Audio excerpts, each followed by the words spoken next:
ओम शांति। ओम शांति। राजयोग संबंधित आमे बहुत कथा जानिले। एबे जानिबा राजयोग द्वारा कर्म श्रेष्ठ ही थाए, व्यवहार श्रेष्ठ ही थाए। जेमती कहा जायछि जैसा कर्म ऐसा फल। जेमिति आमे अन्य को व्यवहार करथांती सेमिति व्यवहार आमे भी पाइथांती। जैसा करनी ऐसा भरनी। तो आमे जानिबा आज राजयोग द्वारा मनरे श्रेष्ठ विचार चली थाए एवं व्यवहार मध्य श्रेष्ठ होई थाए। ईश्वरीय ज्ञान द्वारा श्रेष्ठ जीवन शैली बनी थाए। जेमती आमे एठी देखिबा जड़े दुनिया रे मध्य कर्मर गहन गति। जेमती जड़े दान पुण्य करने वाले धनवान बनकर जन्म लेते हैं। अर्थात जे बहुत दान पुण्य करिथांती, मंदिर बनवारे हो बा गरीब मानकर गरीब मानक साहाय्य करथांती बा जहाँ भी भल अर्थरे भल कार्य दान पुण्य करथांती, कहा जायछि कि से बहुत धनवान बनिकी जन्म होइथांती। जेमती स्वास्थ्य का दान करने वाले स्वस्थ बनकर जन्म लेते हैं। जेमती डॉक्टर बहु जनकर स्वास्थ्य ठीक करथांती, से मध्य पर जन्म रे सुस्थ स्वास्थ्य संपन्न ही थांती। विद्या दान करने वाले विद्वान के रूप में जन्म लेते हैं। यदि आमे विद्या दान करछे तो निहाती भाव में आमे विद्वान होइकी अन्य जन्म रे जन्म नेबा। हिंसा करने वाले अपंगवान जन्म लेते हैं। यदि आमे जेमती कहा को क्रोधरे बा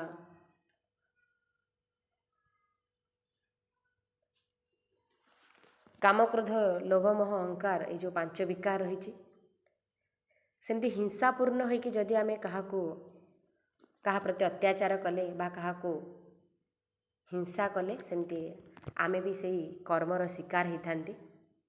सेवा लेते हैं तो सेवा करनी पड़ती है। यदि आमे कहार सेवा नौचे तो निहाती आमे से सेवा को सुझीवा को पड़िबो। यदि आमे चोरी करछे जेमती आमको जेल रो सजा होता है। तो यह सृष्टि नाटक रूपी दुनिया में हर कोई अपने कर्म के अनुसार पाप और पुण्य के परिणामों का अनुभव करता है। जेमिति कर्म आमे करिबा, जदि आमे काहाको दुख देवा तो निहाती आमको से दुख प्राप्ति ही थाए। कोनोसी ना कोनोसी रूप रे आमे से दुख को भोग करि थांती। से लगी दुनिया रे कहावत अछि कि कहा पई जदि आमे इटाटे थोइचे ताहले आम पई सेटा पत्थर हेइकी अछि। एक कथा कोनोसी प्रकार रो मिथ्या नुहे। मनीष ता जीवन रे जहाँ भी करि थाए केतेक आमे फल स्वरूप भी देखि थांती। से कर्मर फल प्राप्ति होई थाए। जेमती देखंतु आमे जेमिति बीज लगौचे सेमिति फल पाउचे। आउर गोटे एग्जांपल जेम देखंतु कोनोसी वृक्षर फल टिके मिलिबाकु माने फलिबाटा टिके लेट ही थाए, आउ कोनोसी कर्मर फल टिके जल्दी ही जाई थाए। जदि आमे कोनोसी क्षेत्र में देखि थाउ से लोक बहुत भूल काम करुछि किंतु भलरे अछि माने खुशी रे अछि, तो आमे सेठी डाउट रे आसी जाउ कि ये तो एते बुरा काम करुछि किंतु एते भलरे केमति रहउछि। हुए तो से तारो आउ पूर्व जन्म रे करिथिबा भल कर्मर फल एने भोगुछि, किंतु से करिथिबा एई बुरा कर्मर फल मध्य भोगिबो, खराब कर्मर फल मिलिबो। जेमती देखंतु किछि गच्छर फल टिके जल्दी फली थाए, आउ किछि गच्छर फल टिके बहुत लेट ही थाए। जेमती आमे एग्जांपल नबा, आपण सबुठु शुभ फल नड़िया बोली कहि थांती। नड़िया टिके आपण डेरी रे से फलटा को गच्छरु पाई थांती, किंतु कोनोसी वृक्षर फल देखंतु आपण जल्दी, जेमती आपण काकुड़ी गछटे लगांतु बा कोनोसी जेमती गोटे फल हो बा वृक्ष हो लगेले तार टिके जल्दी से गछरे फल आस जाए। सेमती कहिबार उद्देश्य होछि आमे जो परी कर्म करि थांती से कर्मर फल आज नुहे तो काली हमकु मिली थाए, किंतु मिली थाए। से लगी कहावत अच्छी कि कोई फल खाए या ना खाए लेकिन कर्म की फल जरूर सबको खाना ही है, जरूर सबको खाना ही है। कोई किछि फल आमे खाई पारिथाउ जीवन में न खाई पारिथाउ किंतु आमे करिथिबा कर्मर फल हमको निहाती भोगिबाकू पड़ी थाए। से लगी जे कहा जाउची जैसा करनी ऐसा भरनी। कर्म को श्रेष्ठ करिबा, कर्म को दिव्य करिबा, जहाँकि आम कर्म अनेक आत्मा को सुख शांति देउ, काहाको केबे धोखा न देउ,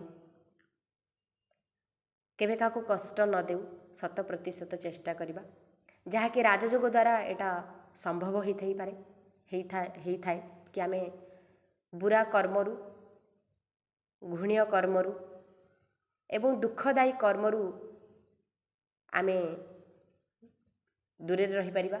राजयोग द्वारा यह संभव हो पारि थाए कहीं आत्मारे शक्ति आसी जाए, से भलो कौन खराब कौन से जज करि पारे। जेमति आमे पढ़िथिले राजयोग द्वारा अष्ट शक्तिर प्राप्ति, निर्णय करिवार शक्ति आसी जाई थाए, परखिबार शक्ति आसी जाई थाए, सही समय रे ठीक समय रे ठीक उपयुक्त कार्य करिबा बा उपयुक्त फैसला नबा, से सब राजयोग द्वारा संभव हो पारि थाए। राजयोग आत्मा को शक्तिशाली करिवार, आत्मा बैटरी को चार्ज करिवार गोटे पावर हाउस होचंती स्वयं परमात्मा, point of light, Divya Jyoti, ever pure, से शांतिर सागर, आनंदर सागर, सर्वशक्तिर अधिकारी कराइला वाला।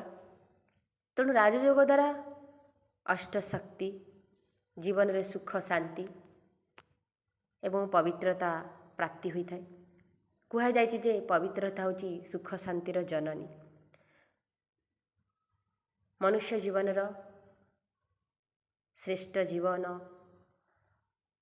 आधार हेउछि राजयोग।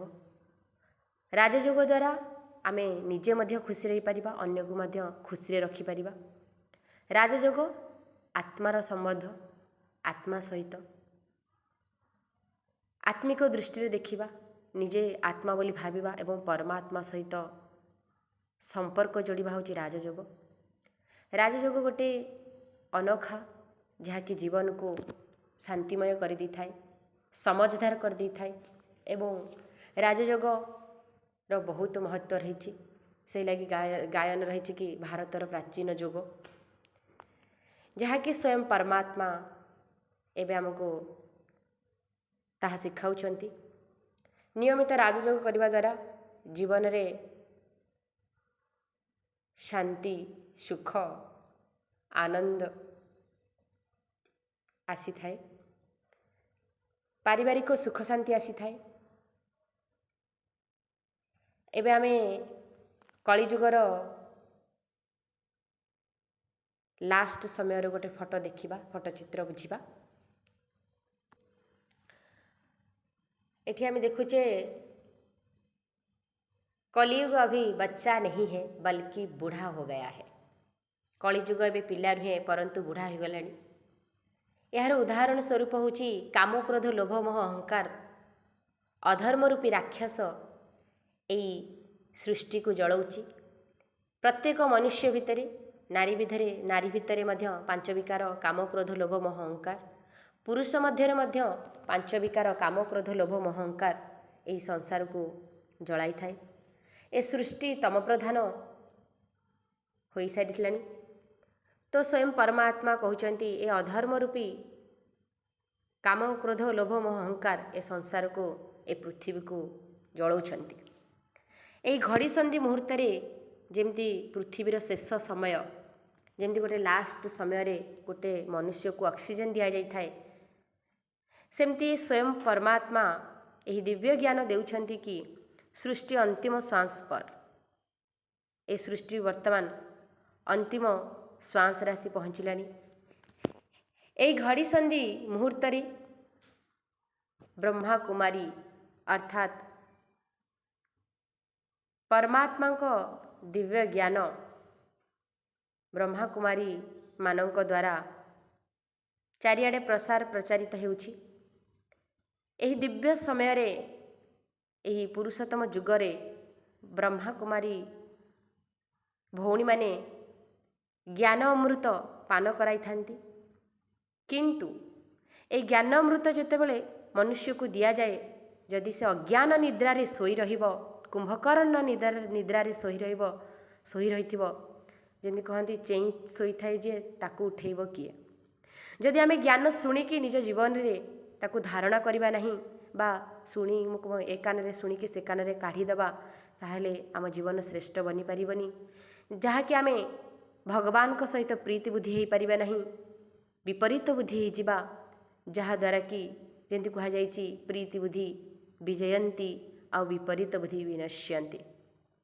ଯଦି ପରମାତ୍ମା ଏ ଦିବ୍ୟ ଜ୍ଞାନ ଦେଉଥିବା ସମୟରେ ଆମେ ପରମାତ୍ମାଙ୍କ ପ୍ରତି ପ୍ରୀତି ବୁଦ୍ଧି ହେବା ନାହିଁ, ତାହେଲେ ଆମେ ବିନାଶରେ ଯିବା।